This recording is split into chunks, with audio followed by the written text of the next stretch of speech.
gledali ste u prethodnoj epizodi. Ovo se desilo dok nismo bile tu. Zbog potrage za prijateljstvom van Ekvestrije. Otvorit ćemo školu. Očekujemo da radiš sve po pravilima. Imamo ogromnu odgovornost i svi morate da radite po pravilima. Ovi poniji su junaci Ekvestrije? Ovo je samo mala pauza za mentalno zdravlje. Škola je napadnuta. Oni su učenici. Ova škola je od sada zatvorena.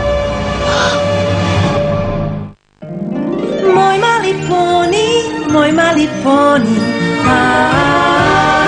moj mali poni, što prijateljstvo sada donosi. Moj mali poni, da mogu da dele sa mnom vaše avanturu, zabavu, ljubav, hrabrost i odanost, da budu dobri, veseli, čarolijom smo vezani za kraj.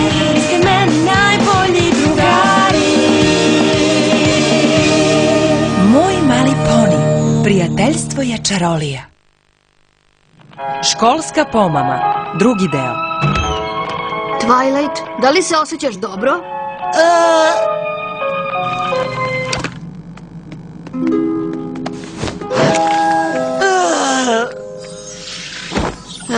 Gledaj to sa vedrije strane. Tačno, EOU je zatvorilo tvoju školu prijateljstva, ali sad imaš vremena da radiš druge stvari, kao da si na odmoru. Odmoru zvanom neuspeh? Trebalo bi da budem princeza prijateljstva. A samo sam se zamerila saveznicima Ekvestrije, uznemirila prijatelje i pobrinula se da škola ne dobije dozvolu. Nema vedrije strane! U redu onda, treba će mi pojačanje. Operacija razveseljavanja počinje!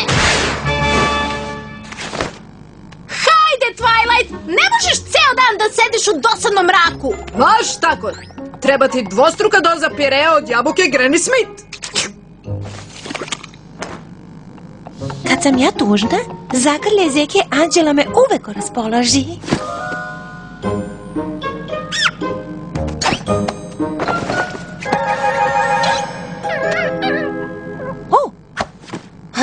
Možda samo mene. Meni ništa ne popravlja raspoloženje kao sasvim nova odeća. Hvala, Rarity, to je divna haljina. Za nekoga ko ume da upravlja školom.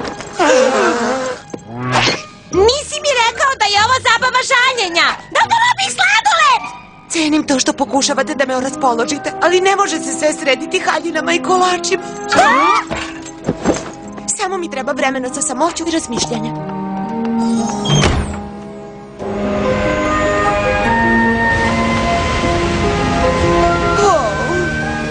Pitala sam se koliko ti vremena treba da se umoriš od duranja među jastucima. Svi su već